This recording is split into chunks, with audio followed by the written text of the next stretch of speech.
what is best in life? To crush your enemies, see them driven before you, and to hear the lamentation of your women. Welcome in, everybody. We are here to StreamCast a round 2 match in the NAF Welsh Open. It's the first officially sanctioned NAF tournament in Blood Bowl 2, and it is in round 2. It is a Swiss Resurrection format style tournament with 6 round robin matches. Each match your team will resurrect to what it should be to start the tournament. So there's no SPP gains, there's no casualty sticks, nothing like that. So everybody starts on an equal footing every round as far as their team build goes. This match we have Pjut, hopefully I'm saying that right, with his Dwarves against AcidCyrzx and his Undead. So let's go look and see what we got here. The Dwarves are going to be running a 12 dwarf roster with 2 blitzers, 2 runners, 1 troll slayer, and the rest beards.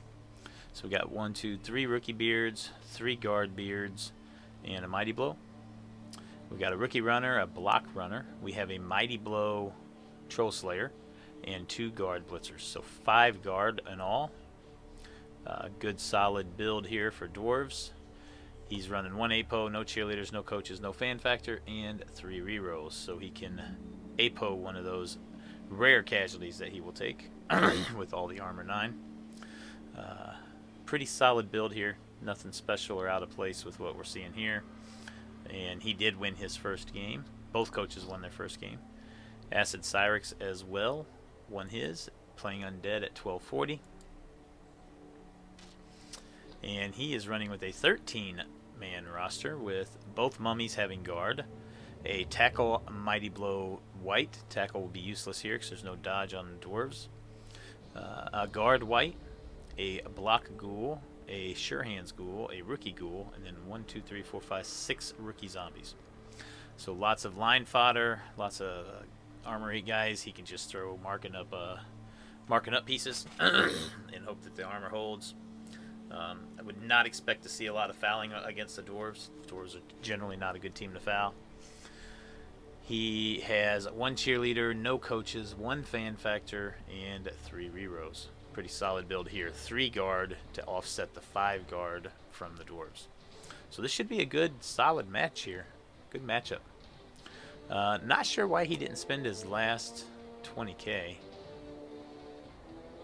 Let's see, he went 6, 12, 30, 46. So he spent all of his SPP. Yeah, he could have spent 20 more K. Got a coach, another fan factor, or he could have got another zombie for 40k and took the fan factor and cheerleader away. Not sure why he left 20k sitting out there. But in any event, that is the 2 teams going against each other. Let's real quick here. Let me see if I don't have it. Okay, so I'll have to pull this up real quick. I just want to see what they did in round 1.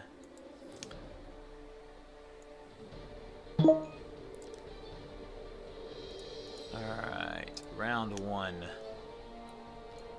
We know they both won.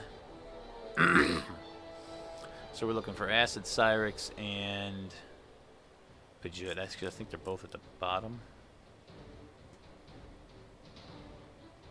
Or maybe I'm remembering different teams that I was looking at before that were down here.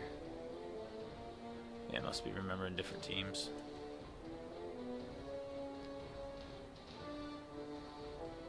There's Pjut. Dwarves beat Gurion's Bretts 2-0. And Acid.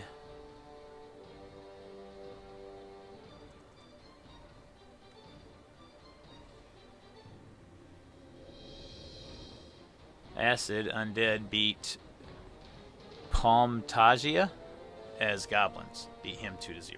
Okay. Alright, so that is the team previews. Let's go on in and see what's going on in this match. As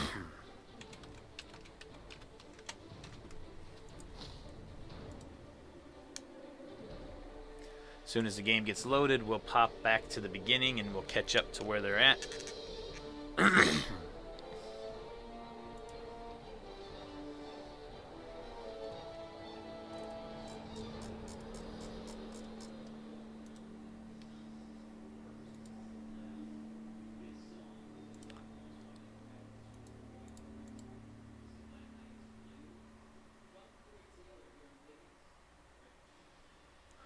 Let's see, 1930 UTC is...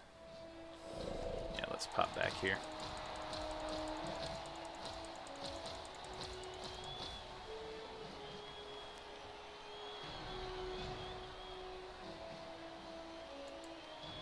Let's see, 1930...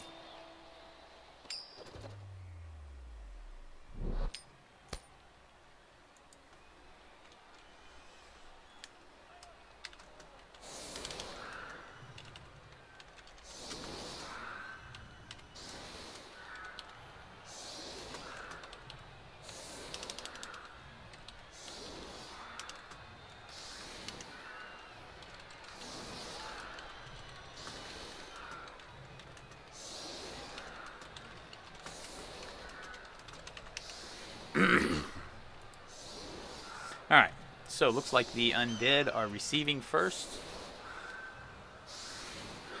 Let's see here. The Dwarves rolled a 10 for fan factor. Oh, the Undead rolled a 12. So Undead get, wow, some high numbers right off the bat, and then very sunny on the weather.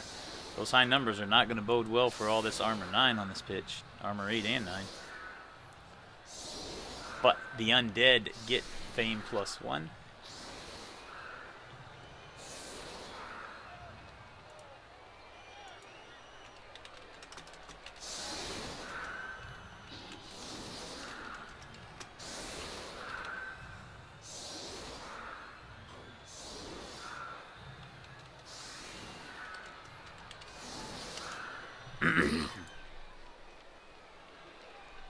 Alright, the Undead are done lining up. There's the kick.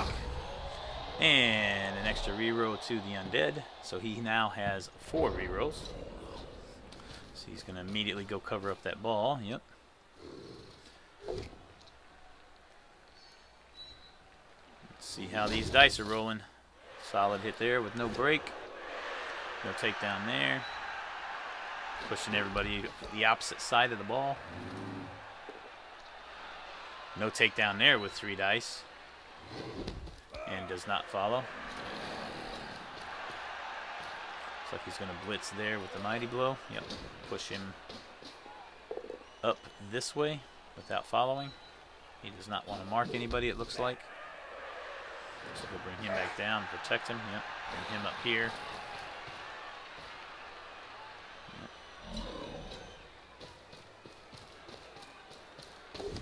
Ooh, almost double failed that pickup. That would have been big. That would have been big. Yep. Quick and easy turn for the Undead there. Dwarves are going to go ahead and come in and mark everybody, it looks like. Yep. Dwarves doing what Dwarves do. Mark everybody up. Gets a Mighty Blow hit on a zombie. No break, though. He'll bring him back here. Yep.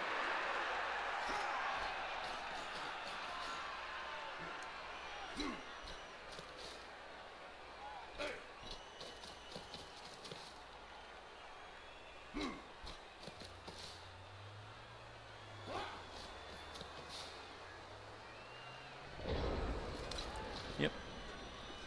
So we'll get a free hit here and then a possible Mighty Blow hit here on the Armor 8 Slayer. That would be the route I would go. Bring the guard up in there, yep. Gets the yellow there, perfect. Does not follow though. Oh wow, he did not do the Mighty Blow Blitz on the Troll Slayer. That's what I would have done. Interesting. No yellow there. Well, the Undead aren't having turnover block dice, but their block dice aren't the best either, so.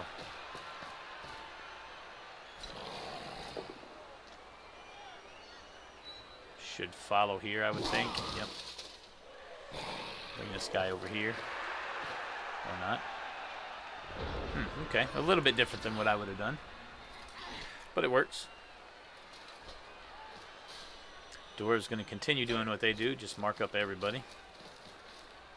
Not sure what moving that guy in there does for you. There's no guard there. Just gets him in the way.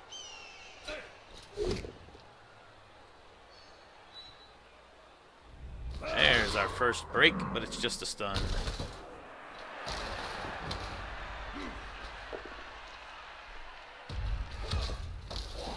No break there.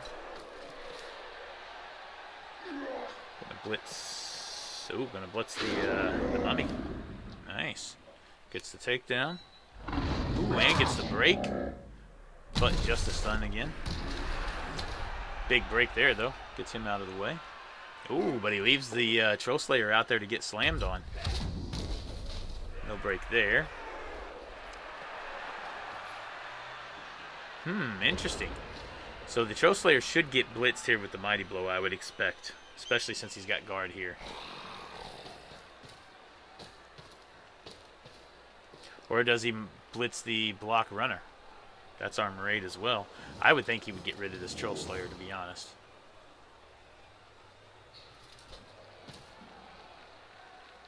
Free hit with him with the guard there. Probably here and push him out.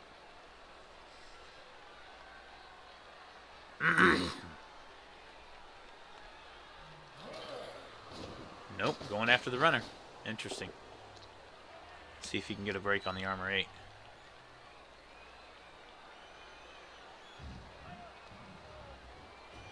Probably not follow to come back down here. Oh, he does follow, and he does not break. It does give him the free 2-die hit here, so he'll use this school to block up here. Bring this school over here on the side. Get away from these guys. Maybe bring this school over to block up here instead and use this school up here. Yeah. Bring this one up here probably.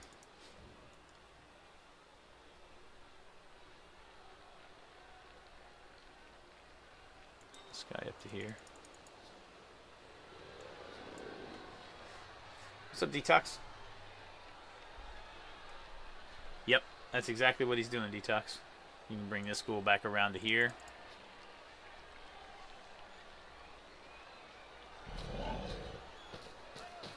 So it looks like we are caught up now. 1, 2, 3, 1, 2, 3, 4, 5, 6, 7. I think I would have moved this other ghoul over first before doing that, because if you turn over there, you give them away around the edge. Not quite sure I like doing that hit first. I'll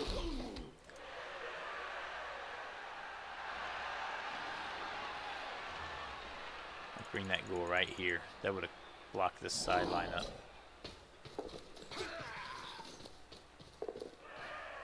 Interesting.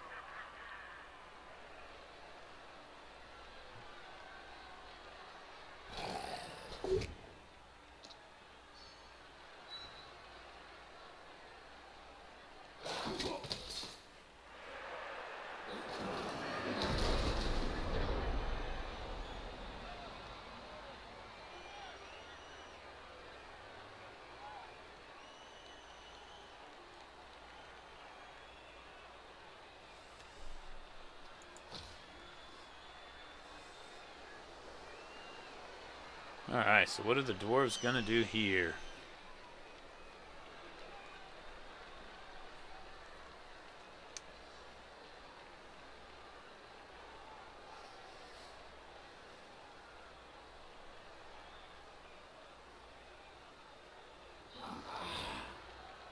Yep, he can. That's why I said I would have rather moved this ghoul over here. I'm not sure what he was trying to do here.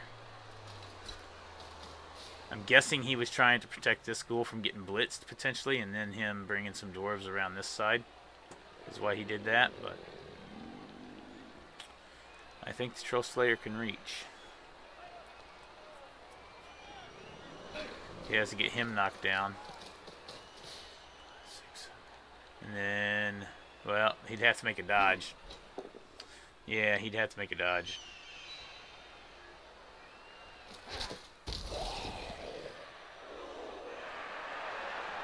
In fact, he'd have to make a dodge into a tackle zone. So yeah, he's not gonna. He can reach him to mark him at least. Blitzer. The blitzer could reach him. 5, 6, 7 with 2 go for it.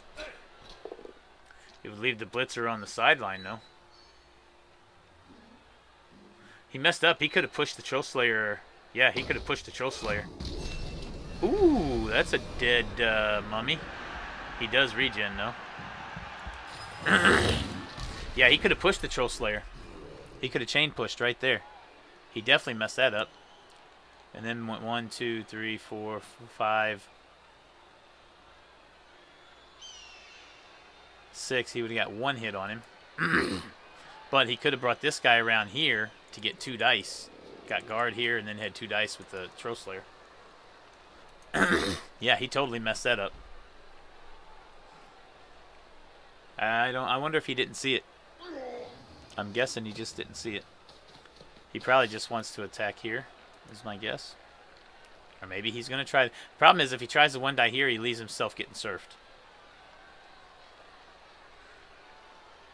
Because that would be all his movement to get there. 1, 2, 3, 4, 5, 6, 7. He wouldn't be able to move again to get off the line, the sideline. So I'm guessing he's going to blitz here.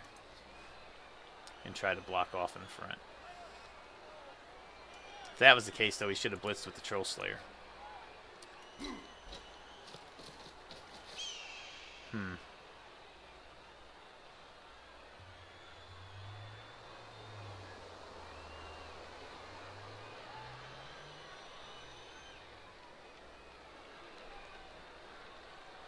Yeah.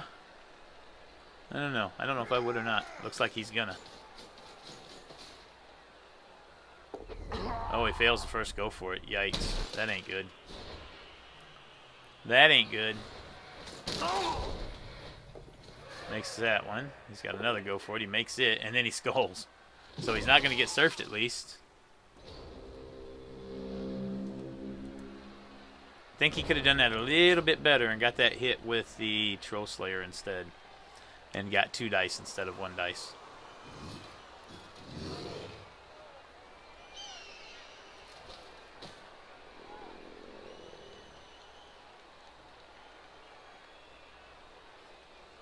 Well, he could have got 2 dice even. He could have brought this guard in right here instead of there, and then blitzed with the Troll Slayer here and got 2 dice.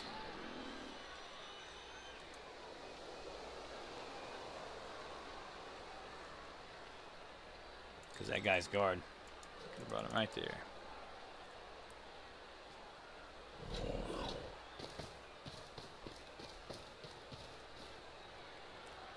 Run away! Run away! Run away!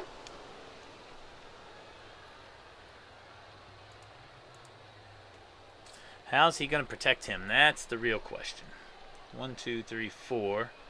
That at least marks him off.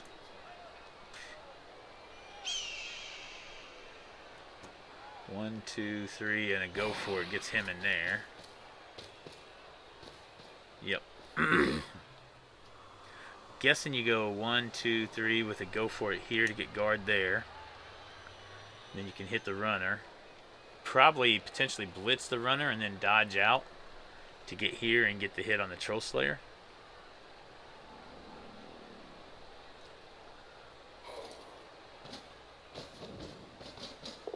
Yep.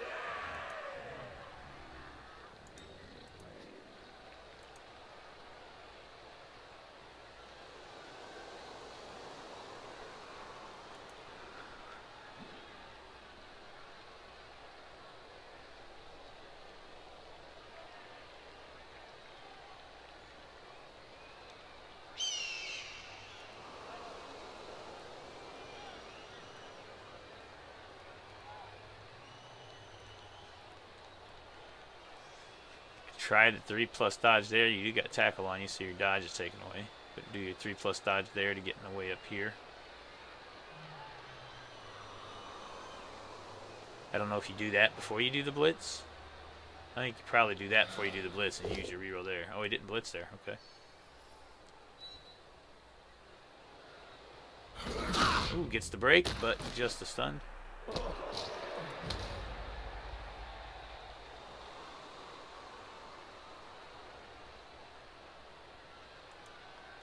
Is he not going to blitz then?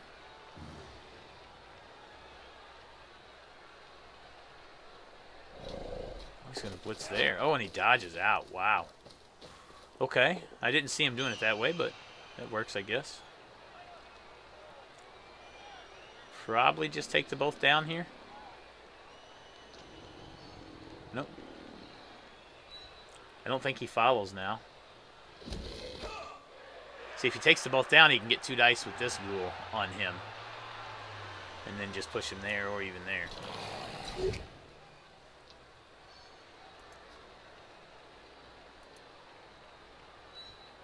Probably stay here. That keeps 1 dice intact there. Does he try a 1 die with this zombie? I don't think he tries a 1 die here.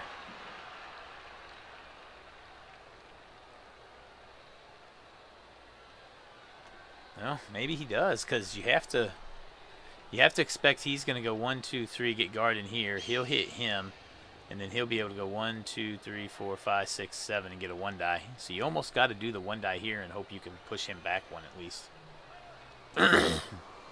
67% chance to not screw yourself. Nope, he's not going to do anything. He ran out of time. Oh, he did get the hit over here. See, he should have done the 1 die here. That would have been the yellow on the Troll Slayer. Nice break, though. Gets a stun on that. So the Dwarves can get a 1 die here if they do this right.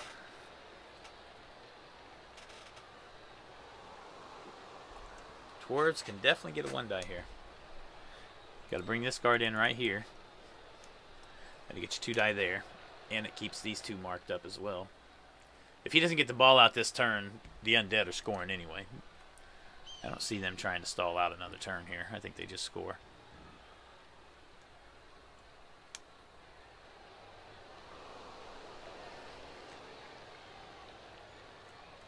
He probably should have, instead of staying, came in 1 here. Not follow, and then come in 1 here. Still keeps the edge here marked and gives you 2 die to get a hit on the Troll Slayer. That's what he should have done.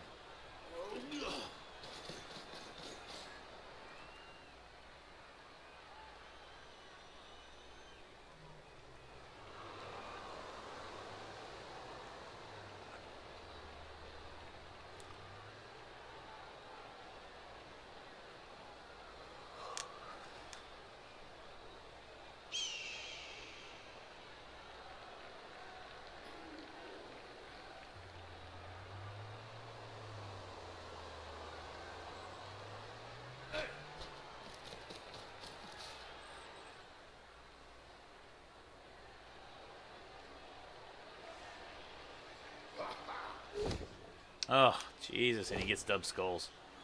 Why? He messed it up. He could have got the 1 die on the guy again. He does break that guy. Oh, and he injures him. So there goes our first injury of the game. The rookie ghoul out with a badly hurt. Yeah, he absolutely could have gotten... Oh, he's just going for removals at this point, I think. He's going to give the score up and go for the removals.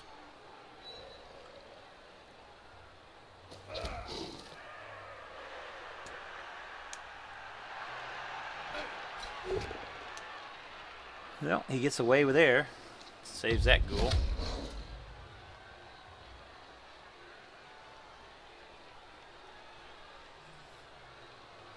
So you start doing some uphill hits here. Yes, he does. Gets the takedown there. So we move this guard in over here probably. Yep. Means he can get 2 dice here. Push him into this guy. Yep.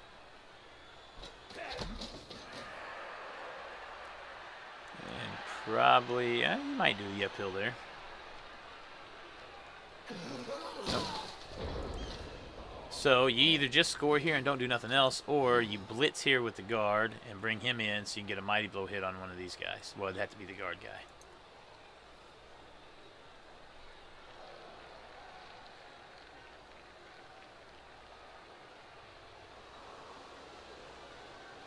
Yeah. Yep. Would have been 2 GFI to get the blitz on the 1-die blitz on him with the Troll Slayer. Yeah, he can stall, but I don't think. I mean, it's going to require a dodge out here. Do you want to take that chance?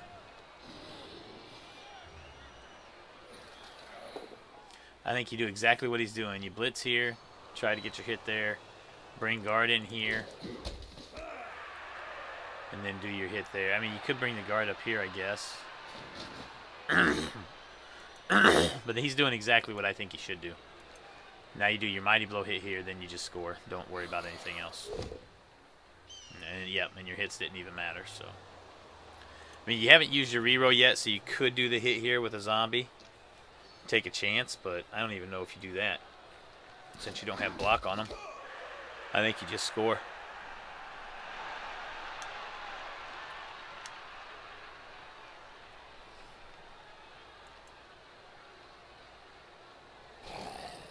No, he's going to do the hit. He gets the yellow. You can do the hit here too then. If you're going to do that hit, you might as well do this one as well.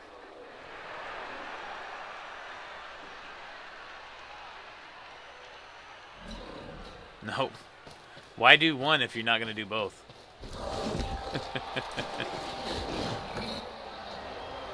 Alright, so the Undead score. He played that pretty much like I thought he would.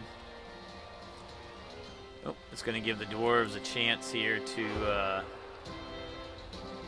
tie it up by halftime.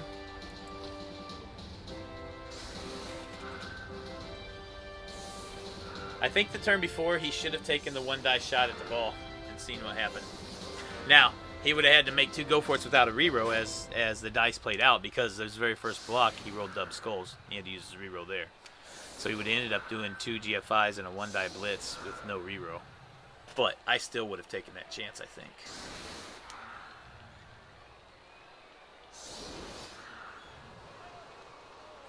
You never know. Stranger things have happened, right? Could have made them both. Could have got a takedown. Could have killed the Sure Hands Ghoul. And then the Undead are scrambling, trying to figure out what the heck to do.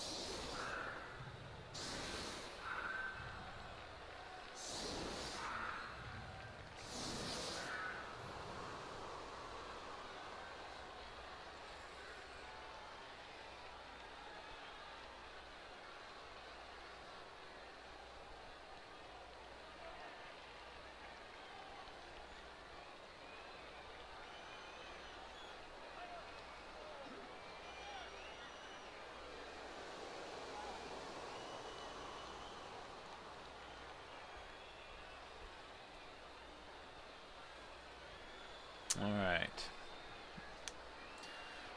I think they've got a solid setup here. Probably just double checking to make sure he's got all his pieces where he wants them. See what the Dwarves do here. If they're able to score and tie it up before halftime or not. Gonna have 4 turns to do it.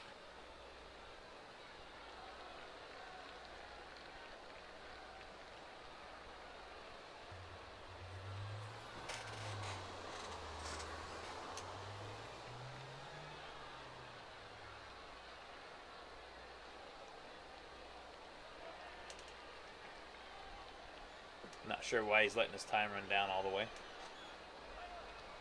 They could be chatting in game.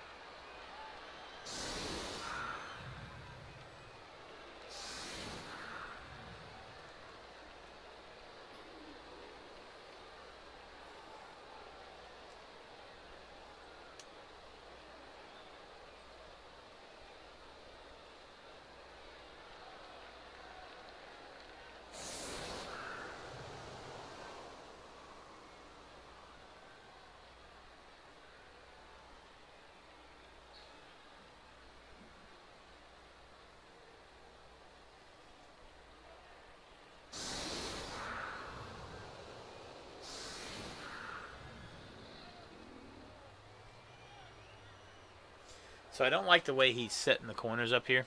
I've never liked this setup, and I'll tell you the reason why. Let's say he gets pushes on both of these guys, or both down. Let's say he doesn't get a yellow on either one. Then he can't follow up to get the assist here, which means he's got to move another guy in and waste a guy's movement to get the assist to get 2 die there. Instead of just starting guard, guard, and then a regular guy in the middle, that way you have assists with those 3 guys. No matter what, you've got assists on all 3 of them, and you don't have to waste another guy's movement to get in there. So if this doesn't work out to where he gets yellows on either one of these guys, then he's basically wasted the movement of one extra player to get in there for the assist. So just do not like that setup at all for the Dwarves. I like having either all 3 on the line here, and maybe having 2 guard here and not the guy in the middle. That way you have those assists there no matter what. Plus now, not only that, the ball comes over here and he gets a blitz. He can easily break through this line right here, blitz this guy and break right through and come and flood through. So he's not set up for a very good blitz defense either. And he gets perfect defense, so it doesn't really matter, but it's like he's probably going to position everything over here to slow this down.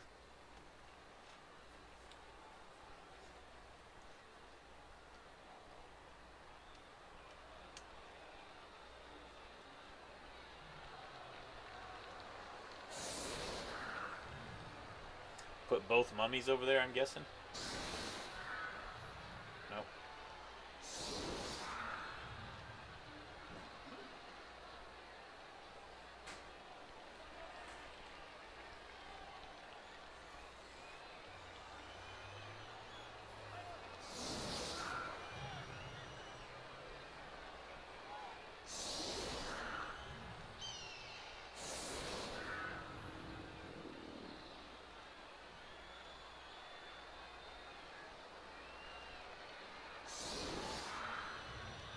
Mark that guy up over on the side with the zombie.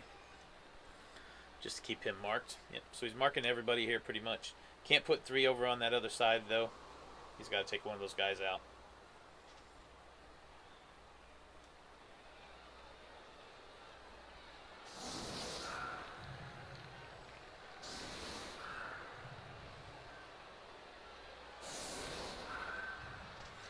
Yeah. If he left the guy on the next line over here, he could get surfed with 1 dice.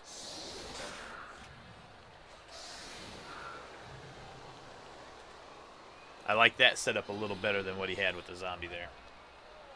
Personally, I would have put in both mummies here. But the problem with that is they're only move 3, so you're putting both of your move 3 pieces on the far edge, which means you limit what they can do. They're going to be stuck on this edge the rest of the half pretty much. So at least putting this one here gives you some movement into the middle of the field if needed. 3, 4, 5 to pick up the ball. So the perfect defense allows him to get in the way a little bit and try to be frustrating. Yep, absolutely. Detox definitely limits their chances. Because they're slow enough as it is, this is going to really slow them down because the Undead are able to get in the way. Alright,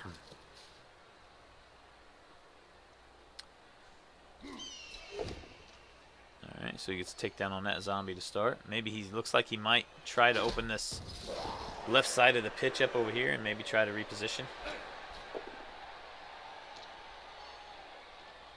It does. Yes, it does. No takedown there. That'll slow him down a little bit.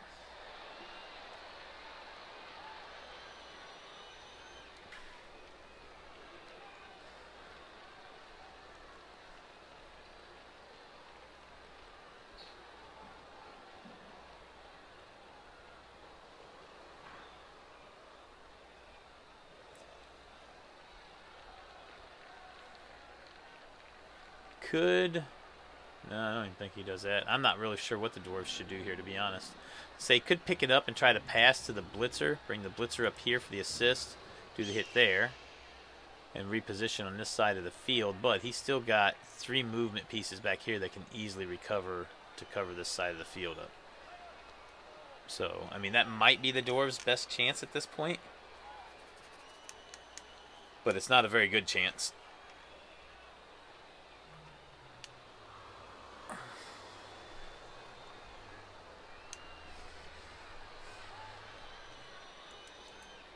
He does have this other mover back here too. No, so he's going to do it that way. That gives him a 1 die here. But if he doesn't get the takedown and he has to push him, then he's going to go into an uphill.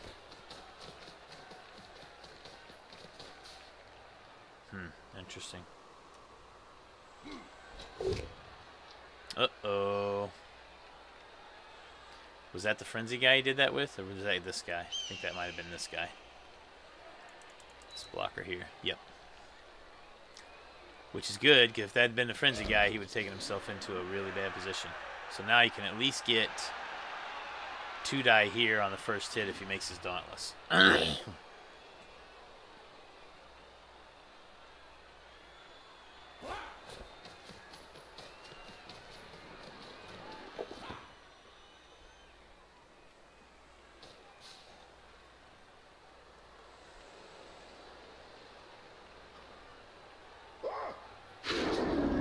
Makes the Dauntless, gets the takedown. That's what he needed. That's what he needed.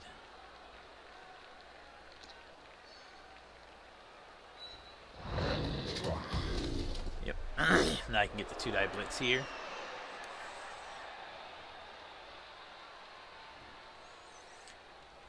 One, two, three. Don't follow. 4, or go for it to mark him up.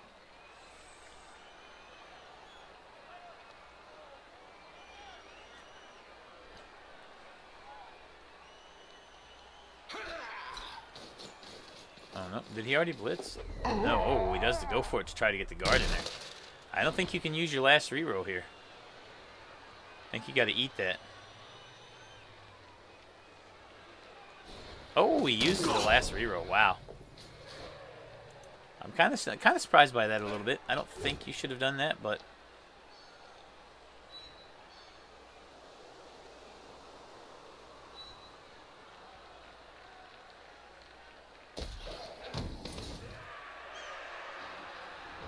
kind of surprised he didn't follow there. I mean, that is his mighty blow blocker, but it keeps these guys locked up.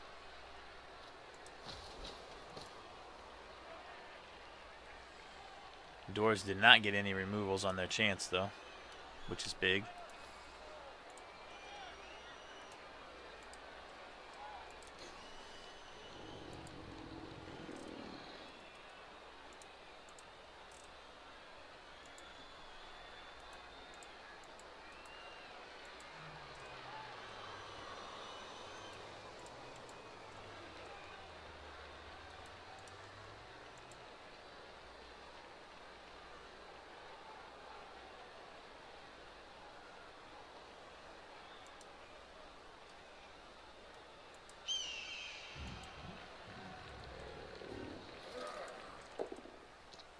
Gets a yellow there.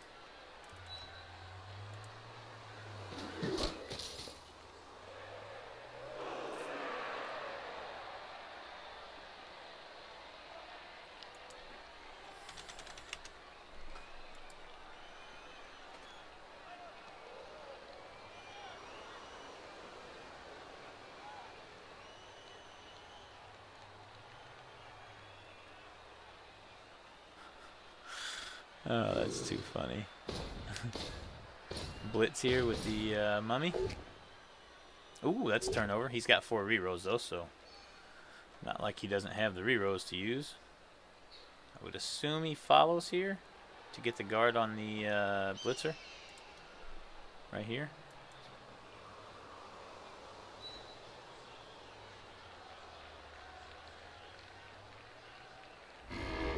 Ooh, and a break and an injury. That's big. If it's a badly hurt, he uses his APO, I would imagine. That's his mighty blow guy. Yep. Should see the APO use here. Yep, absolutely.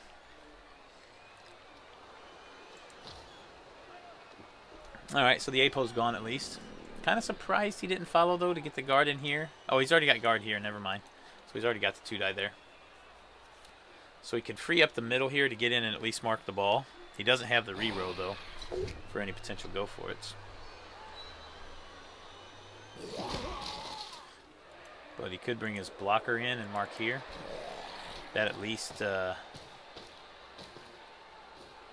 Yeah, that blocks off the side here. I think you bring him up here. Yep.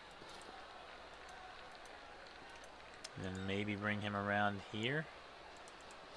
1, 2, 3, 4, 5, 6 here.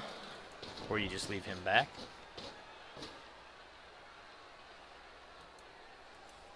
Definitely going to leave him back, but I would bring him down a little bit. Actually, you could bring him in here and get 2-die there and mark those guys up. Might be the play. Otherwise, you bring him down a couple and keep him for safety and don't let him mark with any of his tackle pieces on him. One of the two. Wow, he's going full out. Trying to make sure he can't readjust on this side here. I'm not sure I agree with that last movement. I think he did that in a not so efficient manner. Because now he's basically has nobody back for a safety. I like leaving him back for the potential safety. They do have a bench, Detox. They have one. Rookie blocker. But this is a Mighty Blow guy. One of his Mighty Blow guys. So it's a badly hurt. You might as well use the APO, right? If it was just a rookie, I wouldn't have. I would have saved the APO for getting a better piece back. But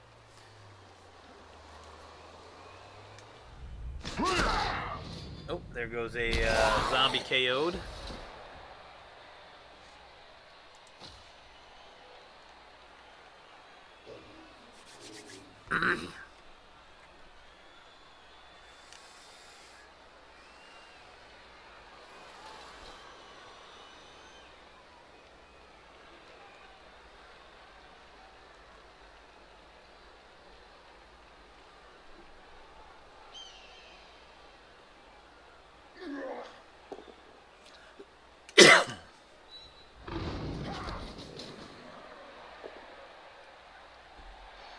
Yep, push him back in there. See, now he's free to move his guys all the way through here.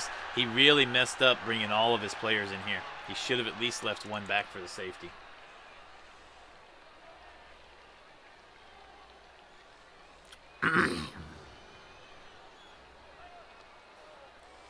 Yeah, I think you can blitz here, free this guy up. 1, 2, bam. So 1, 2, 3 to hit, 4, 5, 6. It'd be a go for it to mark that mummy.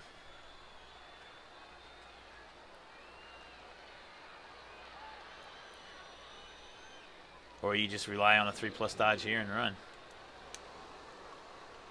I think it's better to do the hit here, even though he's unleveled, unskilled. Do the hit here, push him here. 1, 2, 3 to hit, 4, 5, 6, and then do the go for it to mark, and then take off. Yep, gets the push. Push him back that way, yep. Come right here. Here or here, either one.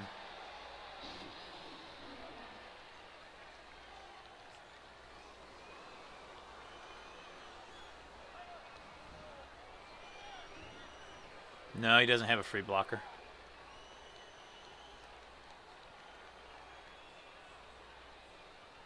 He doesn't have a free blocker he can move up. This guy? You're talking about him? What's he going to do? He can't get over to here.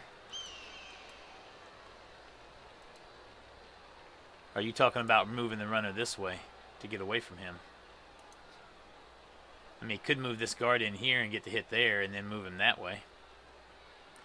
Yeah, I don't like that. I would have rather marked this guy and ran to the sideline here, because then the only person he can get to him with is this mummy. Then you can bring this guy in, do the hit here. You follow in, and it keeps everybody marked.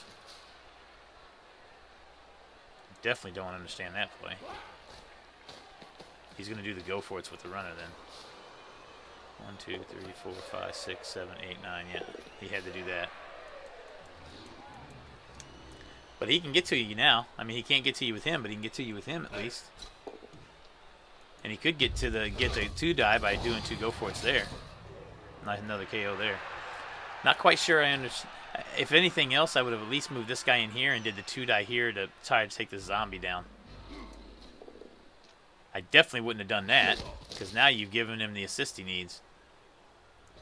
That was the wrong hit to do. That one, I guess, was okay, but that one's definitely the wrong hit to do. Well, they can get a hit on him. 1, 2, 3, 4. 1, 2, 3, 4. Yep. We're going to have to do one go for it, but he's got 3 rerolls, so. Don't even need to do the 2 go for it with him now. You just move him in here and mark everybody with guard. Then you can do a hit. Hit there to get him out. Hit there. Hit there to push him off.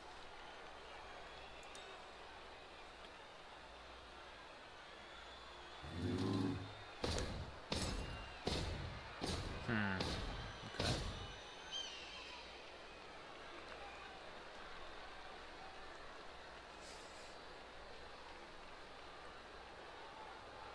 I just didn't like running the runner into the middle because it gives too many options for the undead over here to catch up to him. If he stays on the sideline, he really limits what the undead can do to catch up to him. He's got 2 players, basically. This mummy and this zombie that can maybe get to him if he stays on this side. What's up, Benny? We're doing good, man. We're doing good.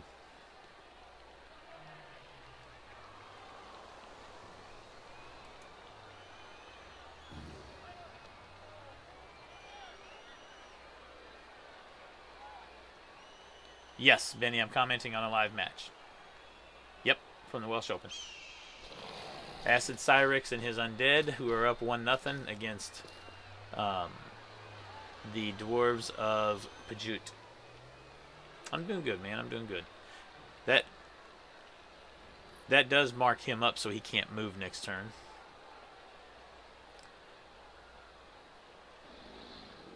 One, 2, 3, 4, 5, 6, 7, 8. He could get 2 dice with the sure hands with no go for. Oh no, it would. 4, 5, 6, 7. It would still be a go for it. So either way, he's going to have a go for it on the splits. At least he can push him here. Yep, and that's why he moves that guy in there. So good placement there on that ghoul. He gets a takedown anyway, so it doesn't matter. So that's it. Dwarves can't score now. Oh, he definitely can't score now. Oh, he doesn't have anybody in range anyway. These guys are too far out, so, yep. So good job there by the Undead of stopping that. Yeah, the bounce really doesn't even matter, though. Dwarves didn't have anybody in range to be able to score anyway, so. Oh, yes, you're right. You're right. You're right. I was thinking that was turn 8. Nope, you're correct, Detox. Good catch. For some reason, I was thinking that was turn 8. I was thinking that was the Undead's turn 8, and that this would be the Dwarves' turn 8 right here. So that is big for the Undead, because they could still score here. That is absolutely a big bouncing catch. 100%. Yep. It does. 1, 2, 3, 4. So he's got to move down here now. But he's also got to worry about trying to get that ball out. Undead did a really good job of positioning there on this side here.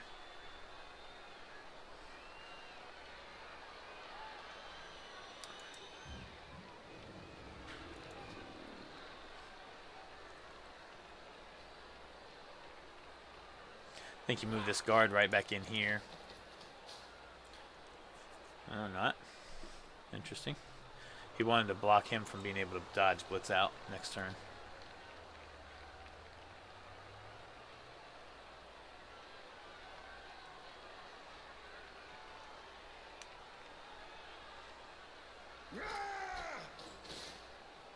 And that gets you the 2 die with the Troll Slayer here.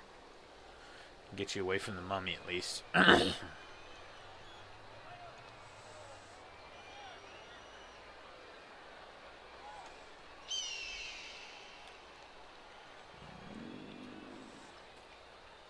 At the very end, you could blitz with this blitzer with, or not blitz, you could dodge with this blitzer and 2 go-for-its to mark the ghoul that's potentially going to try and score.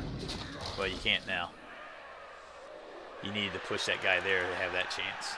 Because he could have went. Well, no, because he followed. He had to follow with Frenzy, so no, it wouldn't have mattered. Yeah, he couldn't get through.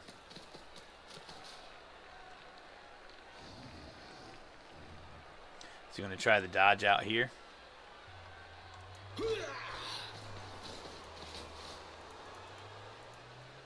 Move him in here. Yep.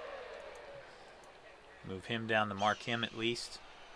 And then try the dodge out blitz. Oh no, he's going to go straight for the ball. Gets the takedown.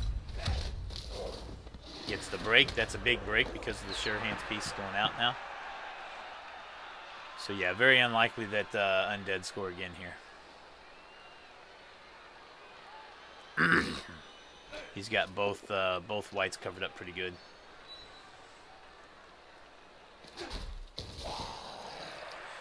Very unlikely that the Undeads can score here. Oh, if you're going to do the dodge out there, come down and mark him up at least. That's interesting. Okay. He's going to go for just making sure he can't get to the ball. Stranger things have happened. I think I would have at least marked him up.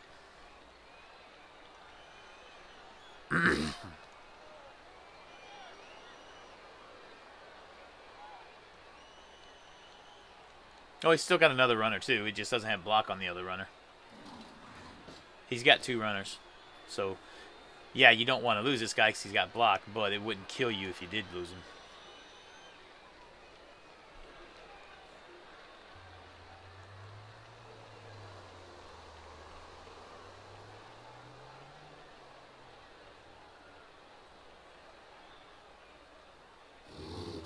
Yeah, he bounced the ball.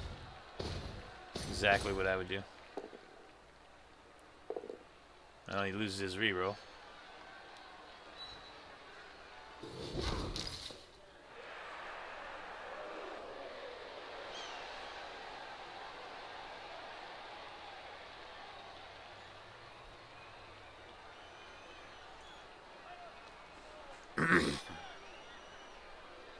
There's really no way to protect the runner, to be honest.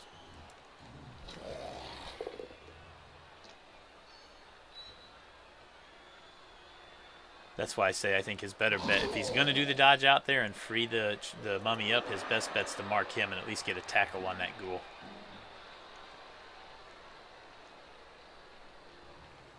Yeah, turn 8, he couldn't score. I think this was the bad positioning there. I think that was the wrong play.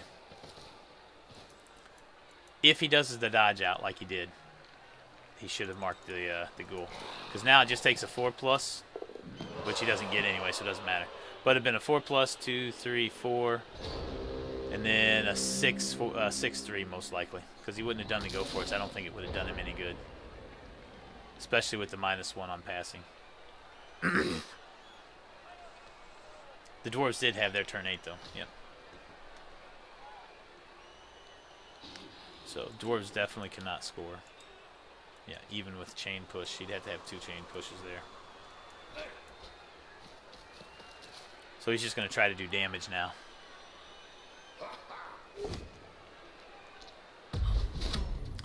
No luck there. Should have hit the zombie. At least he'd have taken the zombie down.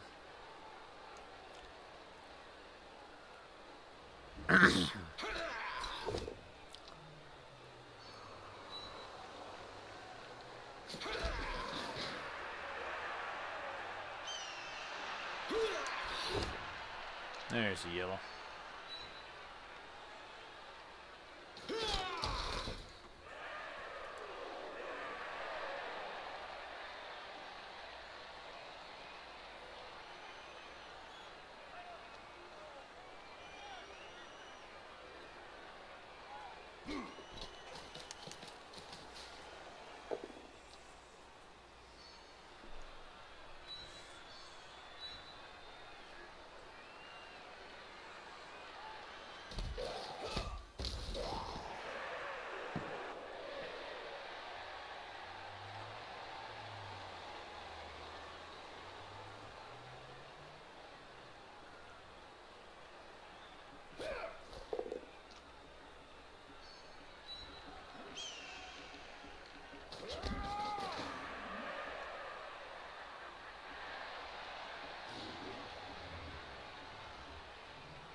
I think you just hit in, turn here, and end it. Yep.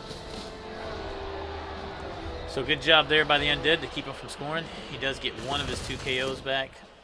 So that means he'll be at 10, I think. Because he's missing 2 and he had a... No, he had a 13-man roster, so he'll still be at 11. Yeah, still at 11 for the Undead. And still at 11 for the Dwarves.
Undead get another reroll, so that's twice now the Undead have got a free reroll from the kickoff event.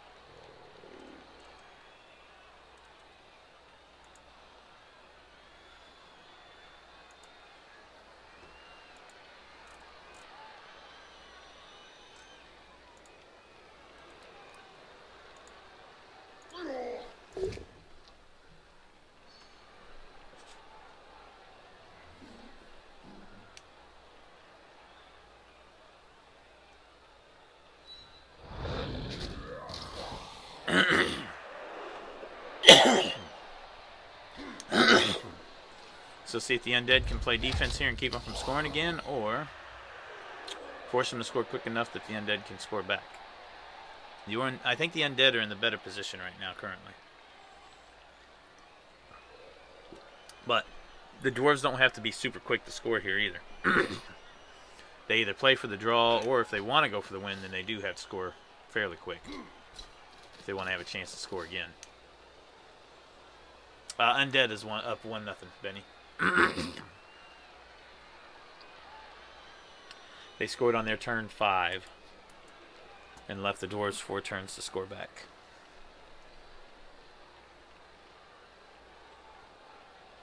Yep, no problem.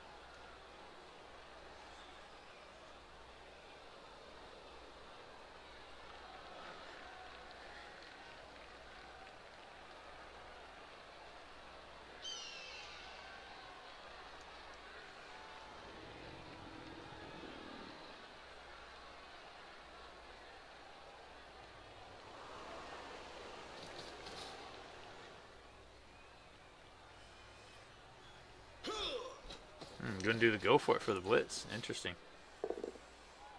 Oh no, he didn't. That's a blitzer. Sorry. And he gets the break and a KO, so that's nice. Gives the Dwarves 1 player advantage. 11-10 now.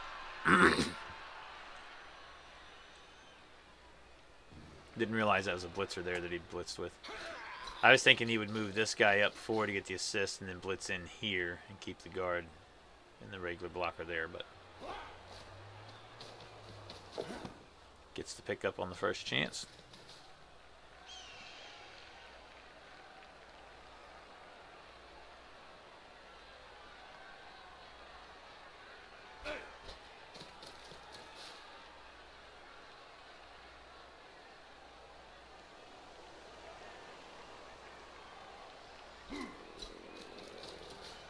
Just getting in the way with everybody.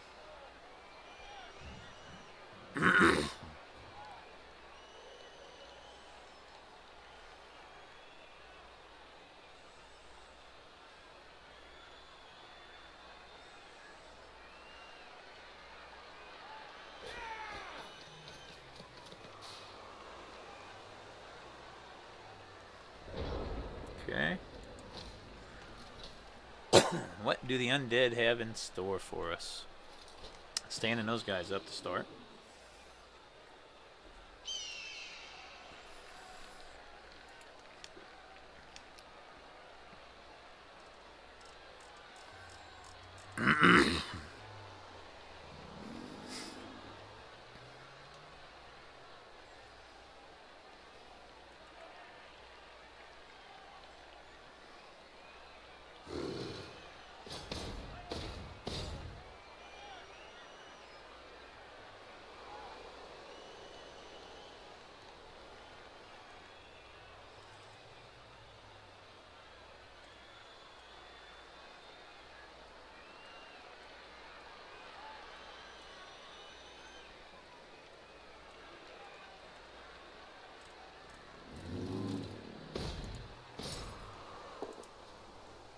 Does the blitz there. That'll free this mummy up to move. Or zombie, I mean. I'm guessing he just moves him in here. They could move him in there.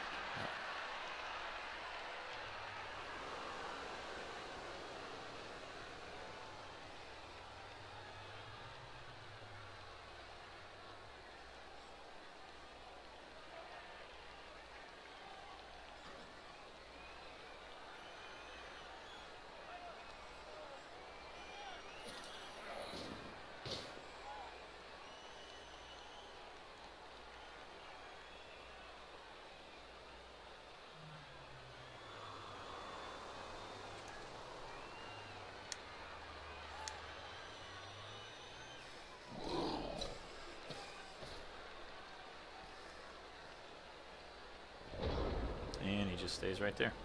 Thought he might move this zombie in and mark that guy up right there. I do not know Pjut at all. AcidCyrzx I've played in other leagues with. He's a pretty decent coach. Dwarves with another removal. That's getting big for the Dwarves. Now they're up a 2-guy advantage. So the Dwarves definitely looking more comfortable with at least pulling the draw here at this point. Still early in the half. Still a lot of turns left before this game's over. But I like the position the Dwarves are in right now. With the 2-player advantage. There's only 2 zombies off, but that's still a 2-player advantage.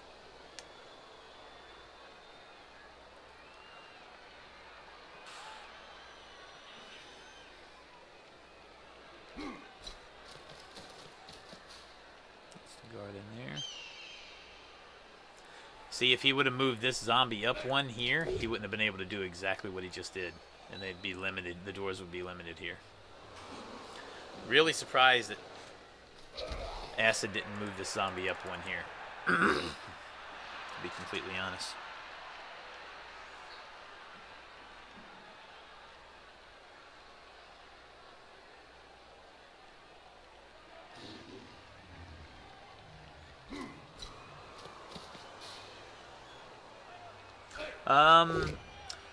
It depends. Some of the top coaches do, some don't. It just kind of depends on who they are and whether or not they stream or not. There's also a lot of top coaches that do stream that aren't in this tournament, so I'm guessing he's going to do the blitz with the Troll Slayer here. He's got to do the hit here though, which at this point would be a 1-die. He could bring this guy up for the assist, which is what he's going to do. Yeah, because he's got to get this guy down. That way he can have this guy for the assist on the second hit if needed on the mummy. And he's got to hope the Dauntless passes. I think you do the hit with this guy here, push him there, and then bring this guard here. Guess you could do the hit with him and then bring that guard in there. Either way, doesn't matter. He's got to get the guard in here and get him hit out.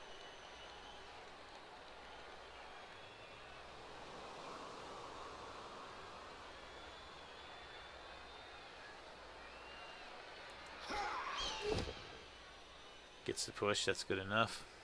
Push him here.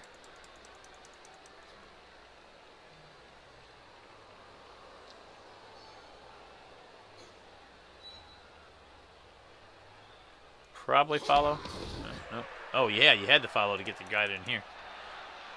Okay, so he's not going to put that guard in there then. So he's probably going to move him down here.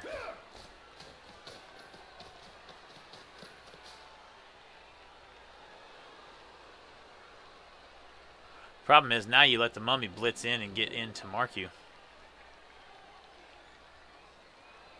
Guess you could bring him in here.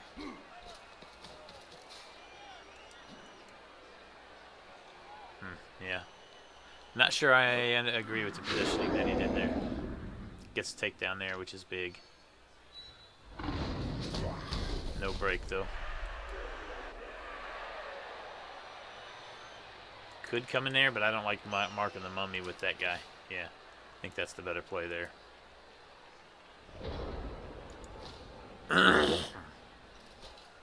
So you stand this guy up, you could blitz in here, but that'd be a 1-die.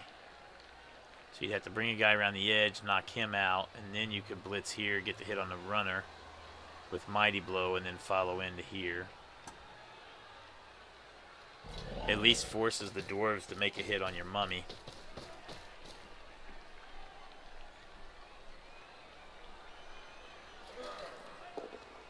Yep, good hit there. Now you can push here, follow.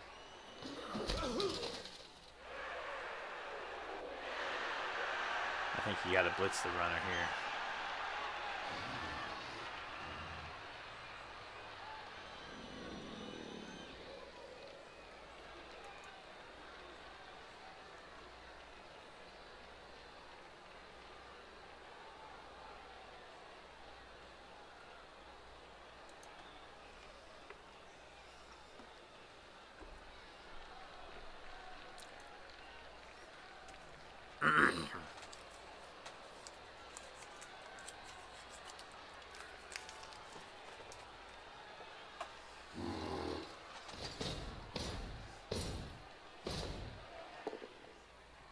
Doesn't get the yellow, unfortunately, for the Undead. He would have loved to got that Mighty Blow hit on him.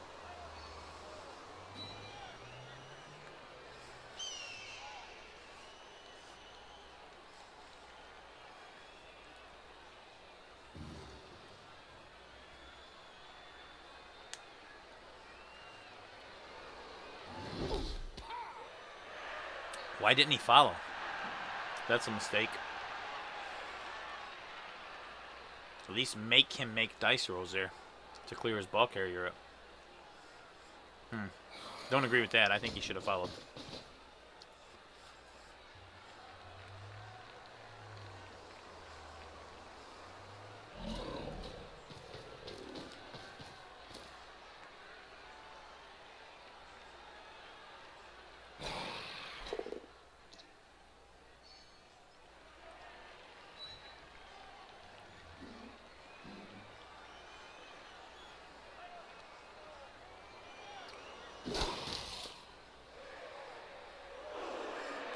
Zombie up here to mark him off.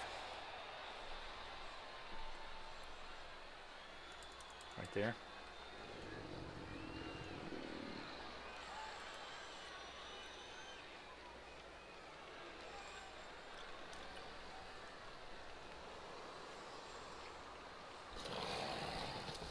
Nope, gonna bring him back down.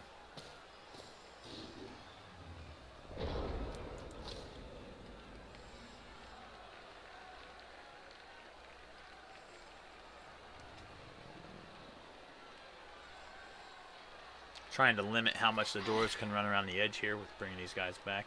Not a bad idea.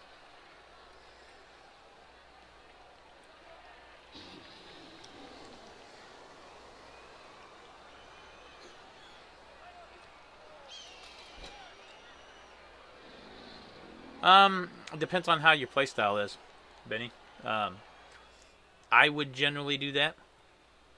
I think that's what the zombie pieces are made for. To just get in the way and block up the key pieces. Mark all the key pieces. Like, if I had an opportunity, I would make sure I kept this Troll Slayer marked by a zombie all the time. Now, the Dwarf player coach has done a good job of keeping this guy blocked up where he can't mark him with a lot of people or hit him with a lot of people. But yeah, ideally, I think that's the route that I would normally try to take. Or keep the guard guys marked up with them. so that he can't reposition the guard how he wants. You lock down... Ooh, double skulls. That's his third one, I think, this game. If you can lock down the Dwarves' guard positionals where they can't get that guard repositioned where they want it, that makes a huge difference against Dwarves. It really slows down their pitch control on positioning.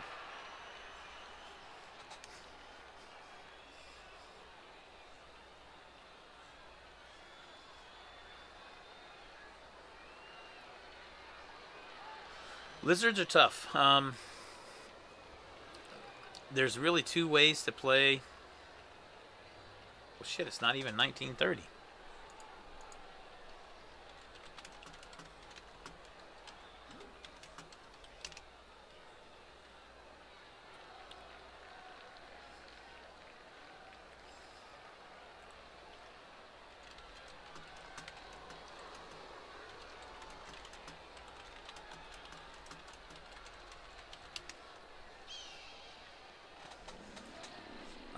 You're playing as, yeah. So there's two schools of thought on lizards. The first school of thought is you protect your skinks at all as much as possible. Your skinks are your key players because they're the only ones that are reliable to carry the ball. Give them nothing, but take from them everything. All right, thanks for the follow, man. Much appreciated, and welcome into the Spider family. But yeah, there's two schools of thought. The main one and the most generally accepted one is protect your skinks as much as possible. Don't play super aggressive with them unless the opportunity arises where you can or you need to. And then most people will generally go block and then guard on their Saurus right off the bat. Maybe like the first 2 or 3 would get... Almost as a general rule, you go block as the first skill on Saurus. And then the second skill, you can kind of go back and forth between block, maybe get 1 or 2 Mighty Blow guys to have a couple of hitters. Maybe get 1 or 2 guys that can be multi-dimensional. Get a break tackle piece that can break out whenever they need to do hits. Tackle pieces as you need tackle, depending on how everybody else looks in your league. That kind of thing. But Saurus, you can kind of go around,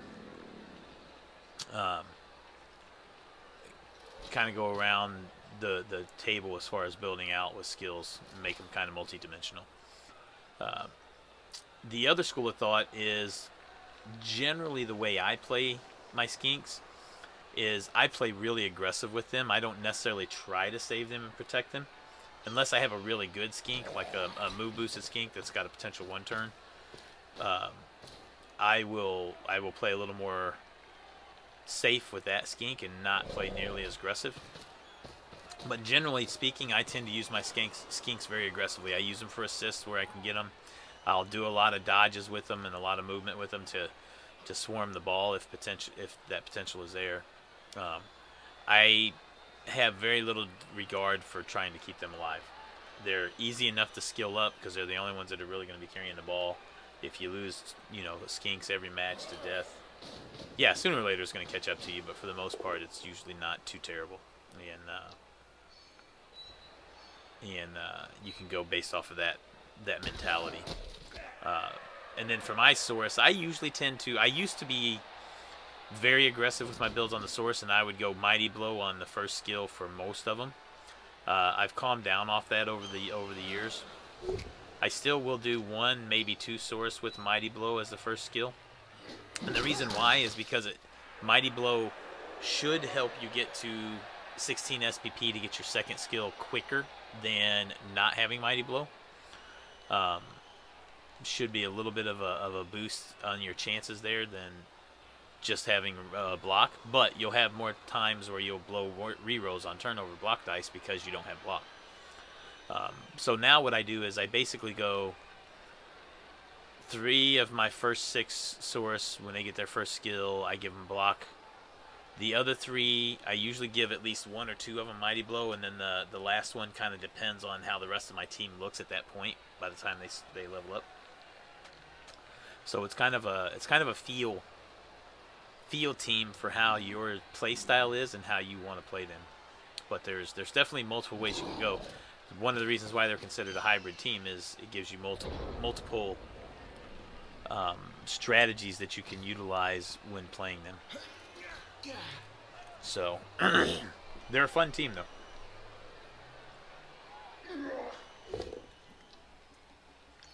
Yeah, absolutely. If I were playing Skinks in a res style tournament like this, I would absolutely be as aggressive as I could be with the Skinks all the time. Especially if you have more than 4 Skinks. With a build like this, you're probably going to have at least 5, maybe 6. I would definitely, with at least 3 of those, half of them, I would be super aggressive with them. Don't be afraid to mark guys up. Don't be afraid to use them for assists. And leaving them marked up in the process of doing that.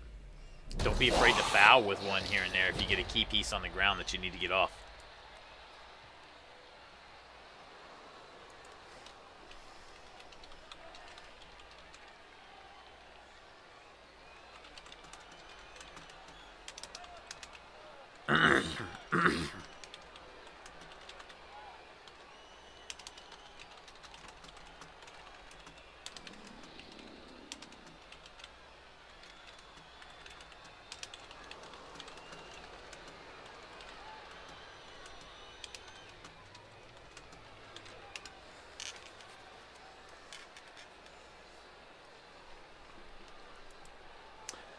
Fouling can be very instrumental to a game, especially in the right spots. My NAF game that I played yesterday against Yak in his Underworld, I fouled a couple of times in the first half with skeletons on key pieces. On his Mighty Blow tackle Skaven Blitzer and got him out with a cross. And I got caught on the foul, but losing a rookie Skelly to a Skaven Blitzer that's Mighty Blow tackle is a exchange I'm absolutely willing to take. And the other foul was on Glart Smashrip, the star player, who's the strength 4 claw block piece. I fouled him as well, and I only got a KO on that one, and I did get caught. But again, a rookie Skelly getting caught versus getting the strength 4 block call off the pitch for that drive at least, I felt was worth the exchange. Now Glart did come back on this first KO row, so it ended up not really making a difference. But those were key positional players to foul, and I was able to get them off the pitch at that point. In one case, I got them off the pitch for the rest of the game.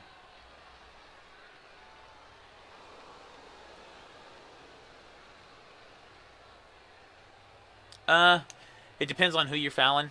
Like, if you're playing against Dwarves, I wouldn't recommend fouling Dwarves at all because they're all thick skull. So the chance to remove them is 1 less than normal. So generally speaking, players with thick skull are not normally good players to foul. Now, if you're up on player advantage and you get like this Troll Slayer down, and say the Undead was up, 11 players to 8 or 7, then it's not a bad idea to foul this guy if you get a couple assists and take a chance. I mean, you're already up on player advantage, right? So it can't hurt you. But generally, I think I don't mind fouling on an 8+ if it's a key person that I'm fouling trying to get out. I most likely wouldn't foul on a 9+ unless my player had sneaky get. Then I probably would take the chance, because if you don't break and you get caught with doubles with sneaky get, you don't get sent off anyway. So it's worth taking that chance if you have sneaky get. But normally speaking, trying to foul an armor 9 piece is not the best idea, unless you have several assists to bring that down. So I don't necessarily subscribe to it has to be a certain percentage. It just basically depends on the situation of the game, the scenario, where everything's at on the pitch, and what that key piece that I'm trying to foul is, who it is, what they have. Yeah, I think this is probably going to end up a 1-1 tie detox. I agree.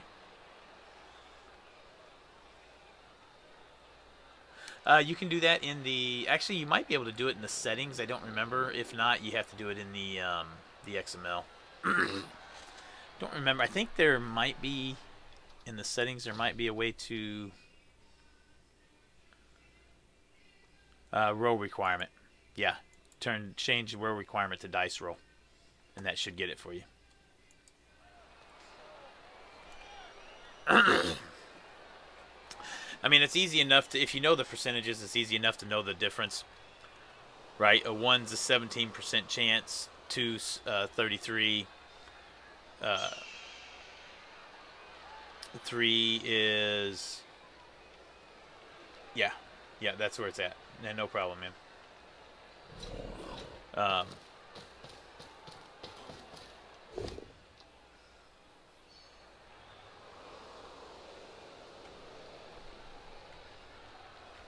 we're on the Undead team. I need to switch my view. Sorry.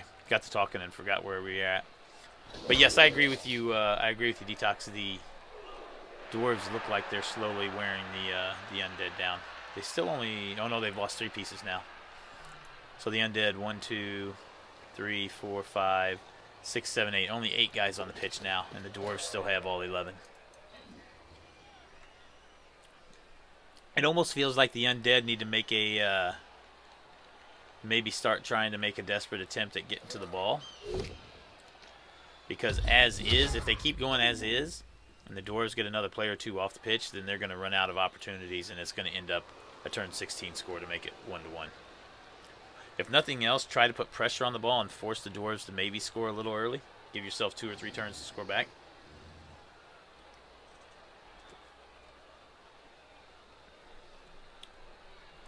No, he's losing 3. He's got 3 KO'd.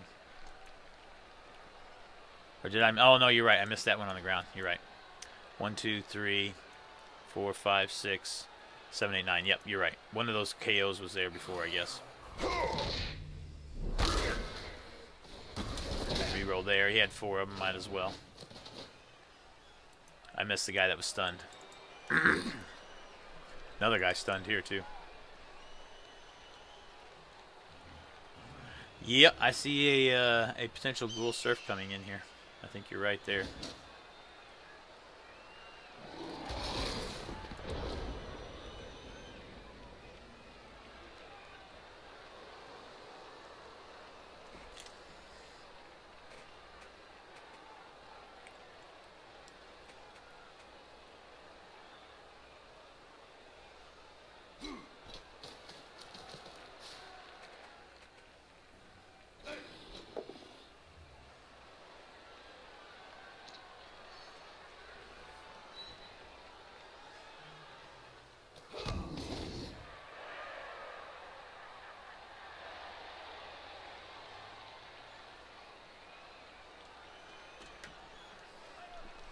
Anyway, back to what I was saying earlier, Benny. Yeah, it's easy enough to know the difference on the percentages versus the numbers. It's just what you want to see visually. The one is a 17% chance. A 2 is a 33% chance. 3 is 50, obviously. 4 is 66% chance, or 67. 5 is 83, and 6 is 100%.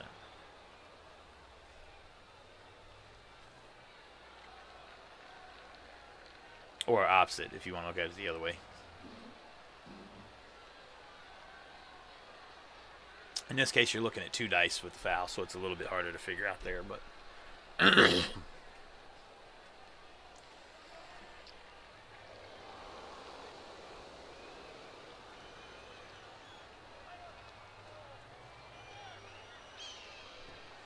Trying to figure out how to get the surf here, I think. Just to go for it here is all. He does still have 2 rerolls. Maybe trying to figure out how he can bring some guys down to block off on the side over here.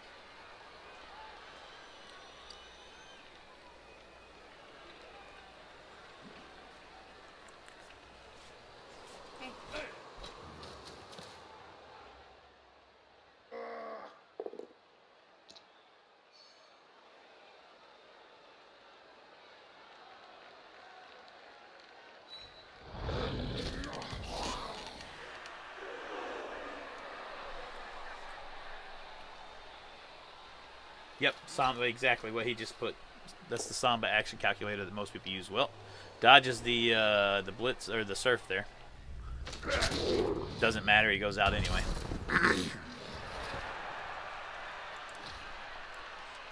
Now I think you just bring this runner in here to get the assist there, and you bring this runner in to be safe there. I think I would have put him here, though, so you could blitz. I was going to push him there instead. Okay. I would have put the runner here and hit this guy here next to the runner, but either way still works.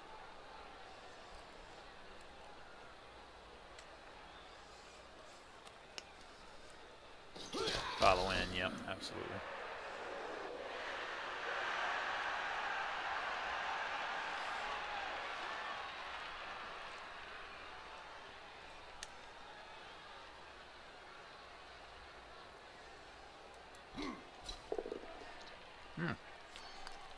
Did the one die before moving the ball carrier. That's a little bit risky. Not terrible, but...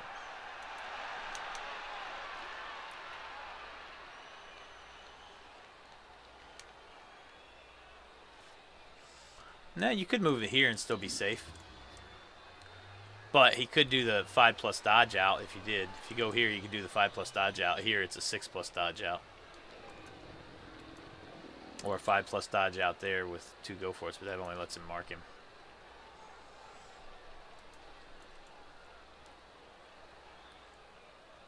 Yeah. No, you're right. He could get really gutsy and go here and do a 1-die hit with them and move him out. He does give him a chance here. This might be the chance that, or the time that the Undead have to get a little risky. I think he probably will.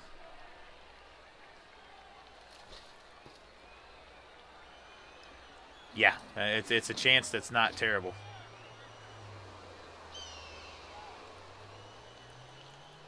We've done it enough with Source and Kimry, Tomb Guardians, to know sometimes that chance is, nope, not going to do it. Interesting. Ooh, that actually works, though. That actually works. Because now you can hit with the mummy and come in and mark the runner. I think you come over and mark this guy here, so he can't move next turn.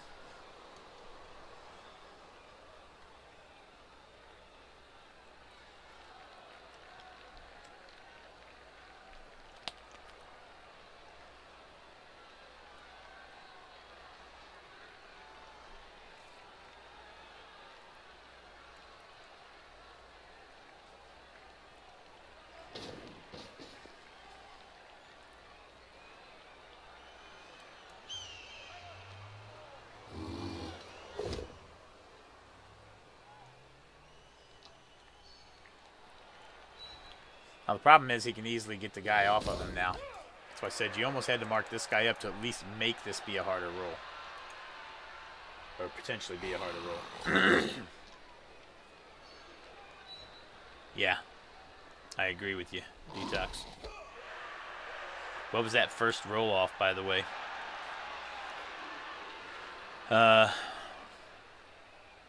Push, push.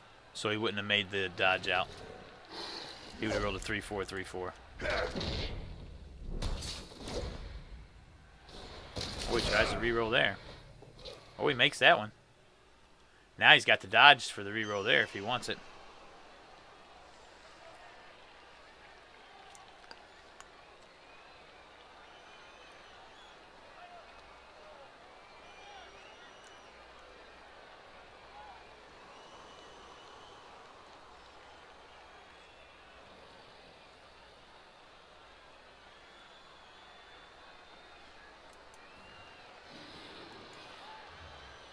No, the block was with this guy, Oswald.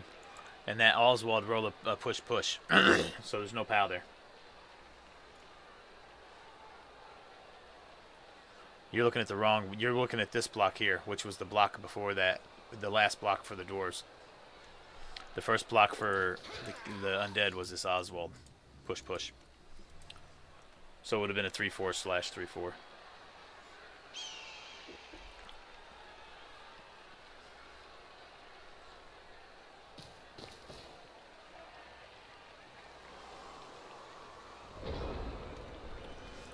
Still think the Dwarves have this in pretty solid control here.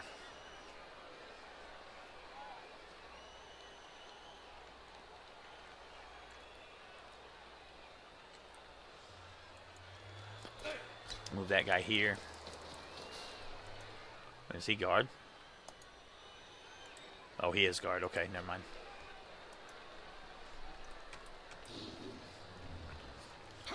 Yeah. I probably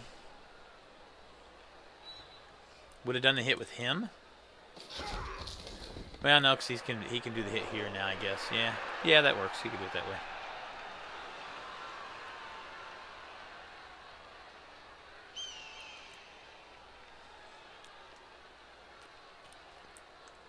Could blitz with a mighty blow here with a go for it. Gets the hit on the ghoul. Follow, mark him up. Bring this guard up here. Then do the hit on the mummy.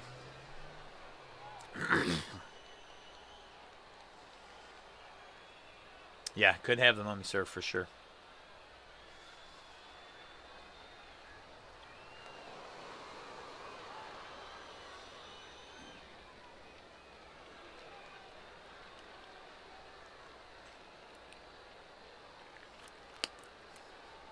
I don't think he's going to go that ballsy, though. I don't even know if he sees it, to be honest.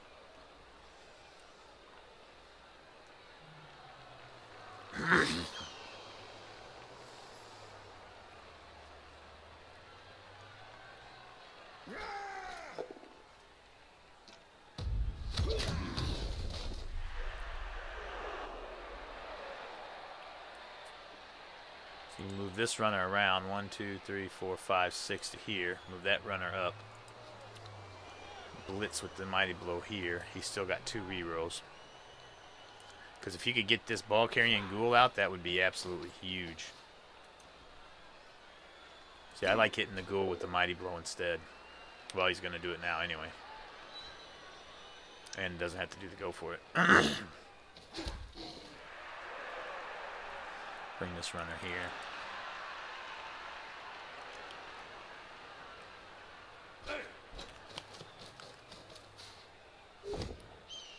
There's the hit.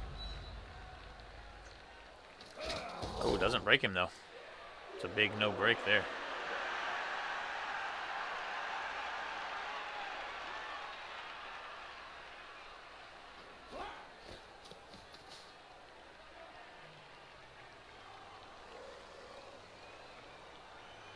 Possibly. No. He'd have to do a 6+ dodge this time. Ooh, that's big. There goes a reroll. If he chooses to use it. Yep, he does. No break there. Could go uphill here and then try to free this guard up to go 1, 2, 3, 4. Yep. Oh, and he gets the double yellow. Wow. Yeah, he had to do the 6+ dodge because going here would not be enough movement. It'd be go for it 1, go for it 2 to mark.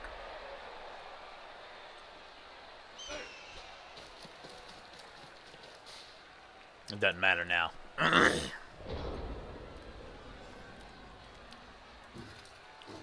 Yeah. I think this is just going to end up being a 1-1 draw.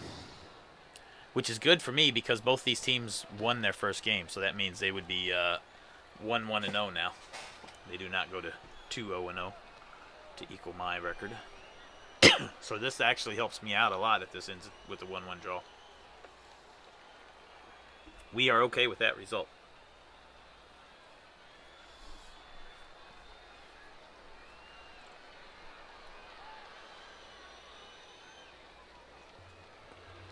No, it's better than a loss because it's 1 point instead of 0 points. And the winner of the tournament most likely will not be 6-0. It's a possibility it will because there's 114 teams. So it's a good possibility that the last, after round 5, before it goes to round 6, there'll be 2 teams at 5-0-0. And assuming one of those 2 teams play for the championship and they don't tie, one of them would be undefeated. But generally speaking, in a format like this with 6 matches, you normally don't see a fully perfect run. The winner will usually be a 5 wins and a draw or 5 wins and a loss team. Generally. Doesn't mean it can't happen for sure, but I think you generally tend to see a 5-win team end up winning it overall. So in that case, if you had two teams at 5 wins, one had a draw and one had a loss, then the team with the draw would obviously win because he has 1 more point than the guy with the loss.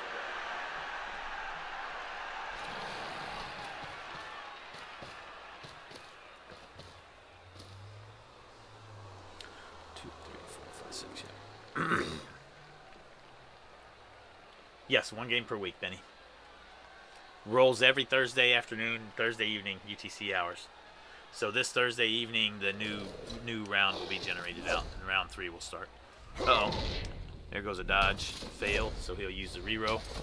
Leaves him with 1 reroll left, with 2 turns left. Ah, no problem, man.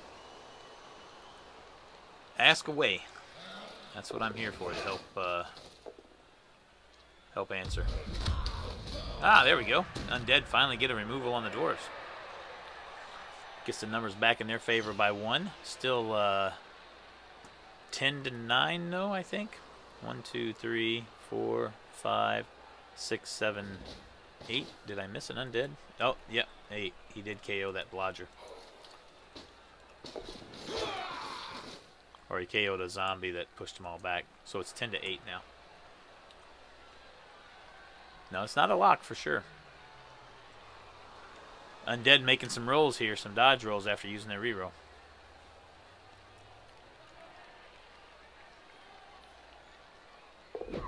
Ooh, that's a big failed go for it there, though. Luckily, he didn't break himself, but if he'd have broke himself and stunned himself or KO'd himself, that would have really hurt the Undead and their chances. Yeah, now I think you Mighty Blow the ghoul, go here and Mighty Blow him here. And then you can run down, you can bring a guy in, get the hit here, and hopefully free up 2 guys to run down here to help protect.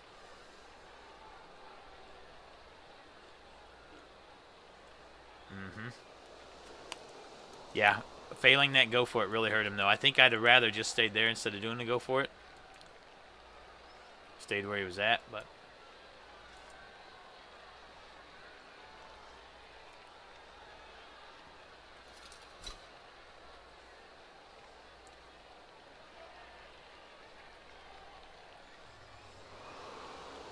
Dwarves still have 1 reroll. Both coaches down to 1 reroll with 2 turns left.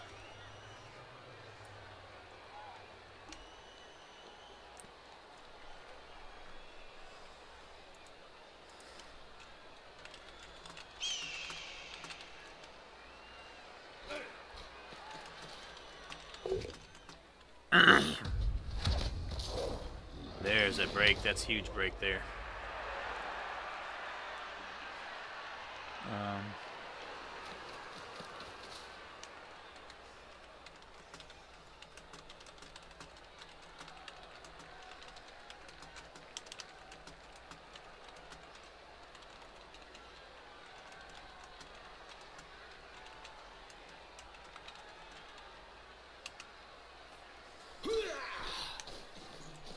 Yep.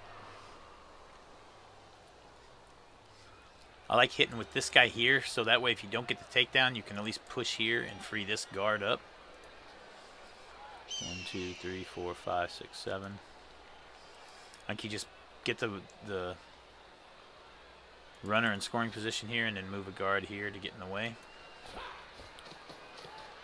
Yep. That's what I like to see. So no matter what, it's an uphill hit here.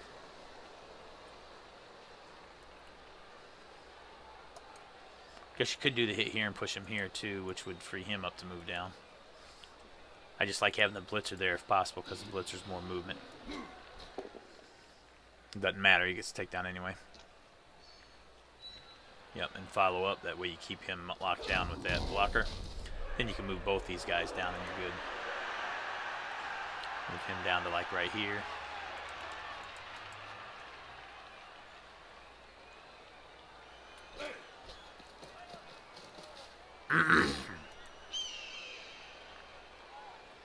I don't even think you need to do the GFI. I mean, you can. That makes sure you can't get to him without crazy rolls, but even just going here, the best he gets is an uphill. Yeah. I think it's over now for sure. Only thing the Undead can hope for is a roll back the clock. Yeah. You don't give him the uphill if you don't have to, right? Well, the other thing you got to think about, too, is... Thick Skull saves him from the KO. The other thing you think about, too, is if you do the go for it here and you fail, then unless he takes himself out of the game, then his body's still right there, which makes him have to make even more rolls. Like he'd go 1, 2, 3, 4, 5, 6 with one die. I didn't even see that part. He could have went all the way around the edge and one died. So yeah, the go for it was definitely required there. Totally missed that he could go all the way around the edge there.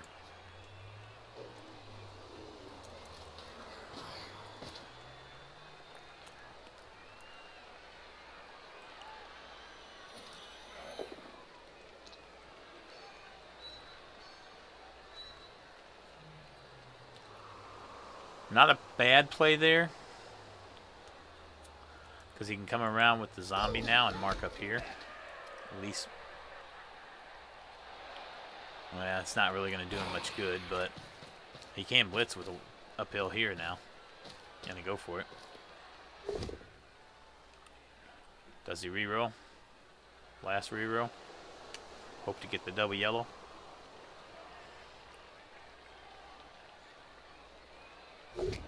He does. Oh, just misses it. And the block on the dwarf runner will take the zombie down. Yep.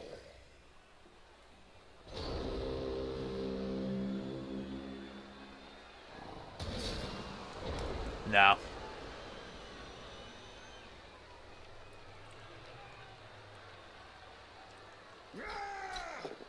I'm not worried about watching that anyway.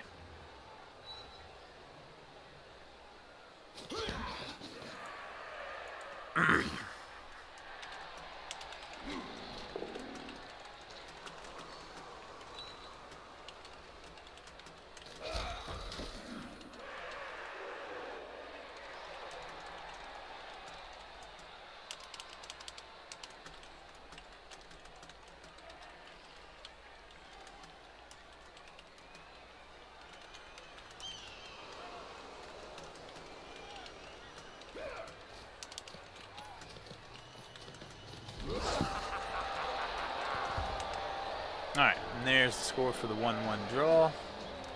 Assuming there's no roll back the clock. I don't think the Undead can one turn here. All 4 KOs stay out. Yikes. Even a turn back the clock here might be tough. 1, 2, 3, 4, 5, 6, 7. Well, he's still got 8. So it could happen.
Extra reroll, so that won't help him any.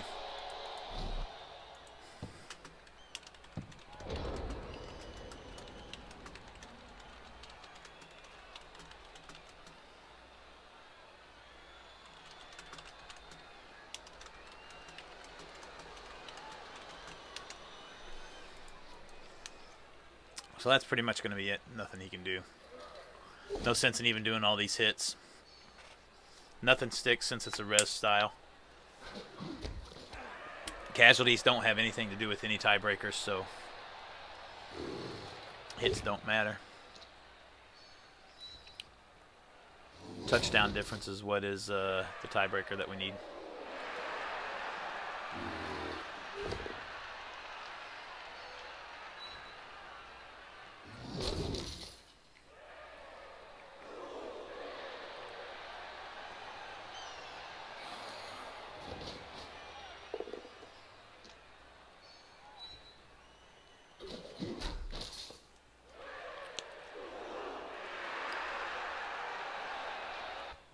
All right. So good game there. Ends in the 1-1 draw. The Dwarves were able to just grind down the pitch like they normally do. Not much the Undead could do there. They did have that one turn where they might have had an opportunity had they decided to do the more aggressive, risky play with dodging with the mummy. It would have been a 5+ dodge, which, as it turned out, would have failed. But not really a lot the Undead could do there, I don't think. Just worked out perfectly that half for the Dwarves to get exactly what they wanted. So game ends in a 1-1 draw. Congrats to both coaches. Well played. Few things I might have done differently with positioning, but overall, for the most part, I think they were solid, and the positioning was pretty good. Their decisions were pretty decent. So congrats to both those coaches on the draw, hard-earned draw, and good luck to them both in the rest of the tournament with the last 4 matches they have to play. That is going to be it for the recording. The stream will continue on, but for the recording, that's it. Thanks everybody for getting on and watching. And we will see you in the next NAF Welsh Open match, whether it's our own match or another StreamCasted match. We don't know yet, but we'll see you whenever that match occurs. So have a good one, guys. Lo, there do I see my father. Lo, there do I see my mother and my sisters and my brothers.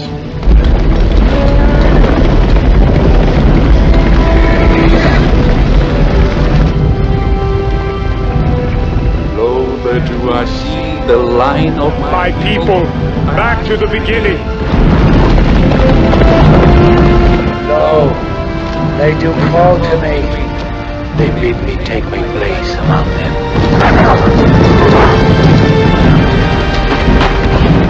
in the halls of Valhalla, Where the brave they live